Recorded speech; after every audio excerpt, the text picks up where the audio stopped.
Welcome in to another edition of College Hockey Southwest Weekly. He's back. That's right. Tom Callahan is with me. He's all decked out in the USA pullover today.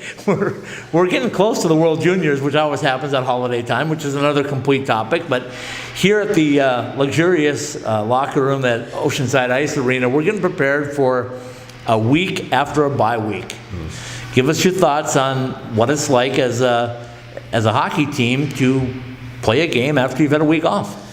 Sometimes it's a really good thing, Scott, for the bumps and bruises, certainly, and every team's got bumps and bruises. They may not tell you about it, but they're there.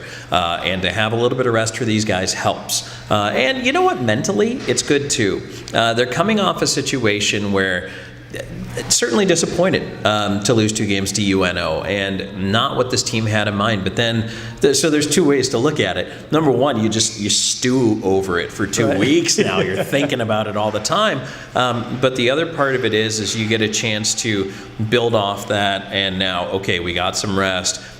We can clear our heads a little bit, and now that's 2 weeks in the rearview mirror. Now let's focus. It's almost breaking the season in half, if you will, for them, and saying, all right, this is kind of a second half focus now. Here's where we're at. They've actually really had a great first half, if you will, and now to be able to look forward, I think, coming out of this bye week, you have to practice hard this week. Yeah. You really have to go hard this week to get your focus back, to get your energy back to where it needs to be for game level. But then coming into this weekend's games, it's nice to have that little bit of rest. We talked about 2 weeks ago, no media availability last week, but 2 weeks ago they came off of that UNO. We said that was going to be a big series. They lost the 2 games. But I commented that, they're getting some respect, and we talked about this early about the bias part of it, but they lost 2 games. They got swept on the road and dropped 2 points or 2 spots in the standings from 16 to 18. They were idle this week, just dropped 1. Princeton, who was number 19, now is out of the poll, and that's this week's opponent. So what do you make of that? Number one, it's good for Arizona State because they are starting to get a little bit of attention and respect now, and I think that's great for the program, for the Sun Devils to. This is the year they're coming out, if you will. This is their coming out party. So, but I actually think it's good that they got swept on the road. Yeah, I'm going to say it's good. Not because you like to lose a hockey game, but you're going to lose hockey games. Yeah. And if you're going to throw a couple clunkers out, you get it out of the way at once. But that's also your motivation going forward. And I think you can learn from your losses probably more than you do from your wins. And so to hit that bump in the road right now gives Coach Powers a perfect chance to hit a reset button, to bring the focus back in for these guys. I think they're going to be tougher coming out of that than they would have been had they gone in and just cruised through the weekend and come out with 2 wins. So with Princeton coming in and them falling out of the poll, they have to show that they can take care of business against Princeton. I think that's going to be very important. But I think they'll be motivated to do that now, Scott. And I think that's the biggest takeaway for me for this ASU team, getting swept on the road. All right, guys, you can't win them all. It's just, nobody's ever gone 82-0 in the NHL, and it's just, it's impossible to do. So knowing that you're going to put those out there, I think it's good that they did it now, and they can refocus. They had the bye week. I think actually this is a really good formula for them to do well moving forward. And when we look at these 2 losses, the most recent ones at UNO, we talked about ASU swept them here. We talked about when you're not in a conference, how difficult it is to play the same team at home and on the road. It just doesn't happen as an independent very often. So I think they were kind of up against it, and I think maybe they got UNO's best effort for that weekend. The one thing I am concerned about is the Friday nights. It seems like they have a rough start on Friday nights. I'm worried about this one even more than before because they've had the week off. Like you said, they maybe were stewing a little bit over it. They're in finals week right now. They got to go to Princeton. How are they going to come out Friday night? Is there a secret to making this team play better Friday nights? Well, there's not. And especially on the road, it's hard to have the jump because Princeton is going to have jump for 2 reasons. Number one, playing at home. But number 2, you want to talk about motivation? Getting knocked out of the polls is all the motivation you need as a Princeton hockey player to want to come out and play hard. So I think ASU is going to have to weather the storm a bit in that first game, in that first 10 minutes of the first period. So if they can get through that and manage the game from there, I think it'll be better for them because, on the road you don't have the advantage of things like last change. You don't have your own fans. You don't have those little things that help you out. So, it's going to be a tougher setup for ASU, but these guys have shown, Scott, when they stick to the game plan, they're pretty tough to beat. Well, and when we speak of fans, I just saw something on social media that there are a lot of East Coast Sun Devil fans that are making the trip. They actually sold out 2 sections for the DC Devils and the New York Devils, I believe. So there's really going to be a lot of fan support again, which Coach Powers really enjoys on the road. Well, it is nice. I mean, your alumni fan out when you're such a big college. And, if you get 100 people or 150 people cheering for your team in a building, especially a lot of these Northeast schools, you might think, oh, they play in giant arenas. They don't really. Yeah. They play in places that seat 3,000, 4,000, 5,000 people. So that can make a huge difference. And for these kids being out there and hearing that, that is also a big difference, too. And that's just Joey DeCord's family, the 100. That's right. That's just the DeCords. All right, let's wrap up the introduction here with a little recap of the polls. USCHO, number 19. USA Today, though, moved them up to 15, which again is, I think, getting some of this bias out there, maybe some recognition. And the all-important pairwise, they sit at number 11. Other than winning, is there anything they can do to change any of those things? Well, and part of it, Scott, too, is the opponents. So now that Princeton's fallen out, well, they expect Arizona State should take care of business against these guys. Yeah. And it's a thing where if you want to keep your ranking up or even try to move ahead, other teams are going to need a little bit of help along the way. Some teams are going to have to lose. You hope that your strength of schedule stays strong and you get those key wins. But right now, I mean, is there a PR campaign they can run, so to speak, to try to put themselves out there? I mean, maybe a little bit, but that's really hard in the world of college hockey. They have to get their attention by winning games, showing that they are a quality hockey team, which I think they've done for the most part this year. Well, we'll come back with a Sun Devil guest. We've got also one other thing I want to throw out there. We're sending our Hobie Baker, Johnny for Hobie candidacy. We're sending him to the Hobie Baker rink this week. He's going to be playing in the Hobie Baker rink at Princeton. So how unique is that going to be? So if Johnny's going to have a big weekend, this is the weekend to do it. Boy, I hope so. I hope he has big weekends all the way through for the rest of it. So, but Scott, you've been touting him from the get-go here, so who knows? But he's done a great job of stepping up for this team, and a lot of guys have stepped up for this team. Hey, I'm all for it. Let's see how he does. Still in a little bit of a slump, but he has 12 goals, still tied for the lead in NCAA hockey with goals scored. So, and we'll throw out quickly with Joey. Joey's got the most saves in college hockey, which you'd expect, being he's played every game and probably the most games, but 440 saves as an old goaltender. What's that like, a couple games for you? That's, well, you know what? Depends on how good your defense is or isn't. That could be a couple of games worth of shots, but no, Joey's been a rock back there. He's been great. And it's interesting to see that Coach Powers keeps running him back out there. Like, I thought maybe back-to-back on the road against UNO, maybe you give him rest on a Saturday, but the philosophy or the theory, I guess, seems to be, hey, these kids are young, they got energy, they're not playing every night. It's not a NHL Tuesday, Thursday, Saturday. Yep. They've got 5 days between games, and there's some practice in there. But you dance with the girl you brought, I guess, and that's Joey DeCord for these guys. He'll be out there. That was my theory. If they win Friday night at UNO, I think you see Evan DeBrouwer on Saturday. But when they lost, I think you had to come back with Joey just to make sure that you got your best shot. Yeah, and unfortunately, it didn't really quite pan out for him. But again, I've already told you why I think that's a good thing. I think there's motivation in there. All right, we'll come back with a great Sun Devil guest and be back to wrap things up in a little bit. All right.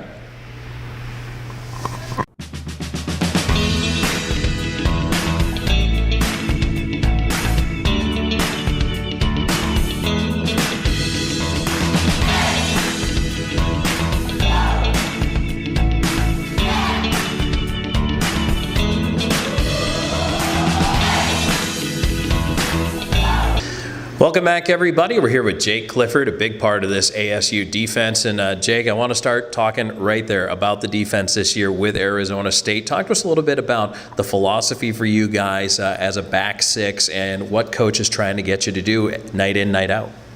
Well, depending on who we're playing, obviously we have made a couple adjustments, but I mean, it really just comes down to just playing hard and not giving some of these teams with a lot of speed a lot of time in the offensive zone. So we try to get on them as in our defensive zone. We try to get on them as quick as possible. And as far as our success, and a lot of that gives credit to Joey DeCord, our goalie. So he's been playing really good for us. So we're really excited about what we've done so far. Jake, talk a little bit about that. When you've got a guy like DeCord back there who's been around a little bit, how does he help you guys as a defense?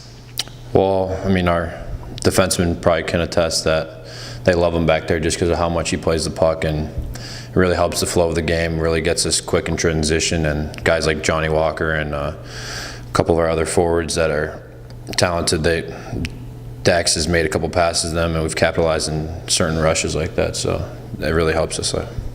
Talk a little bit, if you will, about growing up. Where's Brecksville, Ohio, and what's it like coming out of the Ohio youth hockey scene? It's 20 minutes south of Cleveland, and I lived there for 7 years. Currently don't live there anymore, but that's where I kind of grew up and went to high school for 3 years. So, yeah, it's a smaller town, but it's a pretty big. Hockey's not too big out there, but I'm proud to be coming from Brecksville, Ohio. You know, I imagine, the Blue Jackets, is that pretty much where loyalties lie, or are you close enough to Pittsburgh where there's a little Penguins too? I've actually lived many places, so I'm a Boston Bruin fan, so my first NHL game was at the TD Garden when I lived in Londonderry, New Hampshire, so my dad took me there when I was a little kid and fell in love with them ever since. Is there anybody in particular you looked up to as an athlete, whether hockey or non, growing up? Growing up, well, being a Boston Bruin fan right away was Joe Thornton for sure, and Vincent LeCavalier, and kind of transitioned to maybe like I don't know, still Joe Thornton, but like maybe Jamie Benn, yeah. It's so when does the beard come into play for you? Are you looking to get the big beard going? Actually, no, I can't even grow facial hair. It's really embarrassing. So. Okay, so the November stash was out on that one, but fortunately we're into December. Fortunately, I did not participate in that. That's all right. That's all right. We'll give you a pass on that one. So big weekend series for you guys coming up here, heading to Princeton, traveling on the road, and actually you've had some pretty good alumni support on the road. What's it like to have those folks out there cheering you on? Oh, it's great. I mean, especially in Harvard when we won an OT. They were really loud, and they were way louder than all of their fans. So it's pretty cool. Is that something that makes you even a little bit more proud when you think about it's like, hey, there are all these people all over the country, literally, who are proud of that pitchfork? Well, it's just cool. I mean, you go to a school that's really big, and that means that there's going to be a big alumni network, you know, and for us to travel all the way out east and have a pretty big section of fans cheering us on it's pretty special, and it makes you want to play harder and get them something to watch, you know, just be excited about. Does it give you a little bit of a chip on your shoulder coming into this year? You weren't ranked, you are now. To know how hard you've had to work and this program has had to work to even get on that national radar?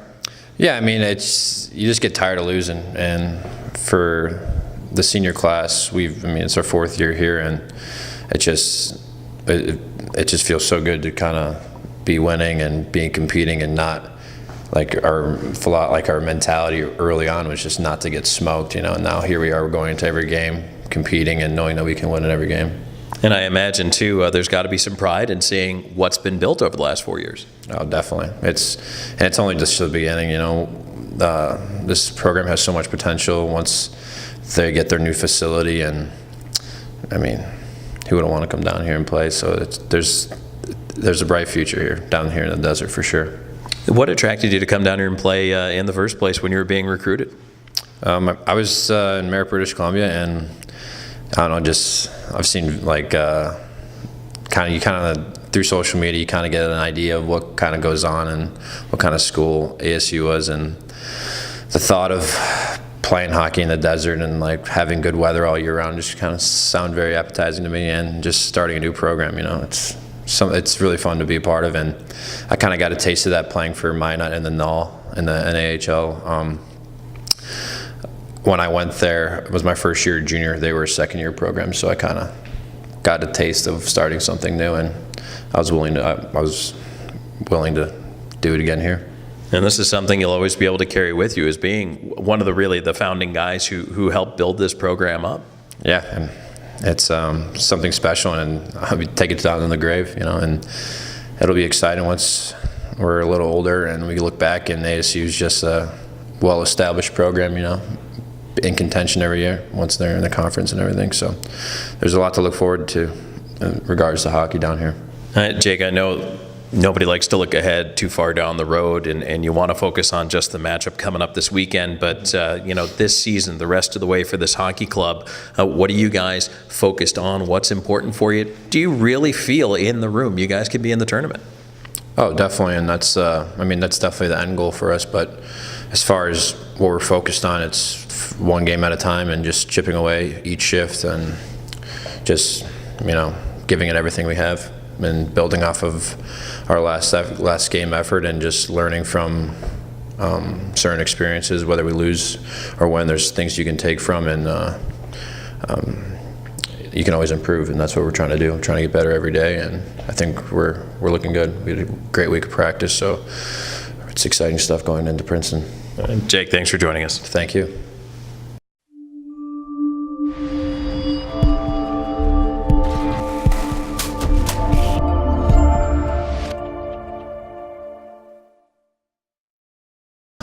All right, welcome in. Another segment, another show wrapped up. Tom Callahan's with me again, and Tom, you've had a chance now to watch some more practices, digest Sun Devil hockey for nearly half a season. So let's start right there. Talk about your thoughts on this program and where you think they're headed. Well, as I've said from the beginning, Scott, they've impressed me week in, week out. I mean, how hard they work, how well they play as a team. These are all things that I think are going to make them a good and difficult team to play down the stretch here. They have a shot at making a name for themselves this year. They've already started by becoming nationally ranked. And, if they take care of business here, they have a chance to get in that tournament at the end of the year. And there is the belief in the room that they will be there. So I really love that about these guys. And you know what? If they continue to have a very good penalty kill, I think that's going to be important, but bring the power play up. Special teams is so important, especially towards, I'll call it the playoff run, if you will, but you know what I mean. Yep. If you can get that goal out of your power play, that's huge. They've got a good, solid goaltender. I think they've got a good team-first mentality. Maybe that power play goal a game is the difference for them down the stretch to really begin to dominate.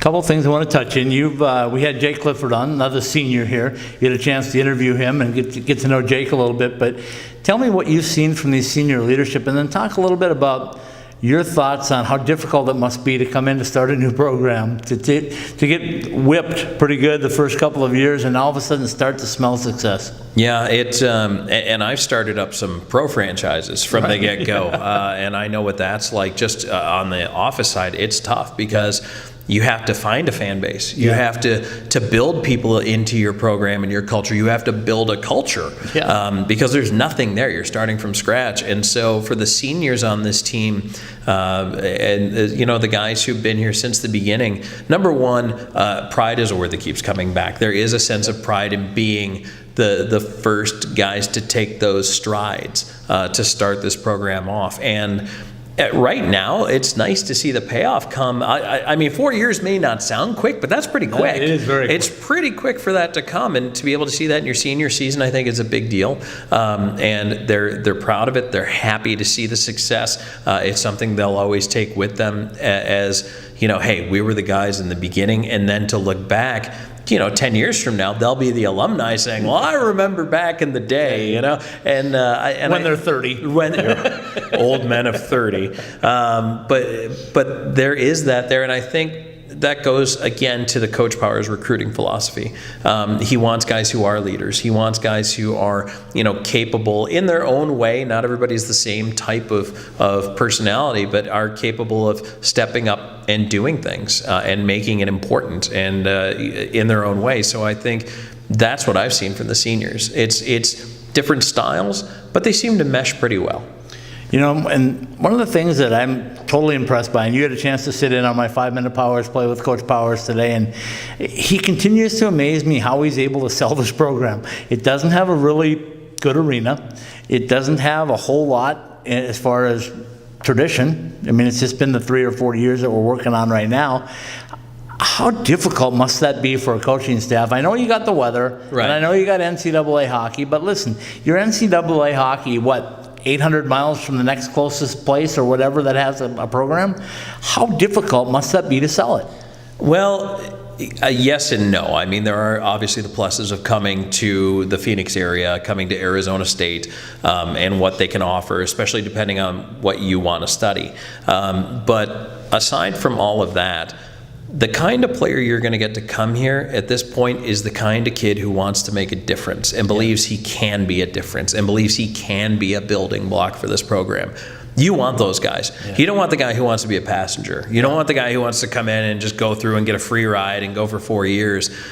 You want the one who's going to come in and work as hard as he can and try to improve this program and this team. And now that they're ranked, think about this. If you straight up just your sole criteria is whether or not a team is ranked, Arizona State looks better than Princeton to you right now. Right. And that's not something we thought we would be saying a couple of years ago, but that's where we are.